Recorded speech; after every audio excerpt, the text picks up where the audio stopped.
रसूलुल्लाह सल्लल्लाहु अलैहि वसल्लम की प्यारी प्यारी हदीस मुबारका।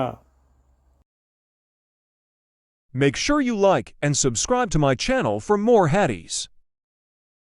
आदम बिन अबी अयास ने बयान किया, उनसे इब्ने अबी ज़ाब ने, उनसे ज़हरी ने, उनसे अबू सलमा बिन अब्दुर्रहमान ने और उनसे अबू हुरैरा रदियल्लाहु अन्हु ने कि नबी सल्लल्लाहु अलैहि वसल्लम ने फरमाया, हर बच्चे की पैदाइश फितरत पर होती है, फिर उसके माँ बाप उसे यहूदी या नसरानी या मजूसी बना देते हैं, बिल्कुल उसी तरह जैसे जानवर के बच्चे सही सालिम होते हैं।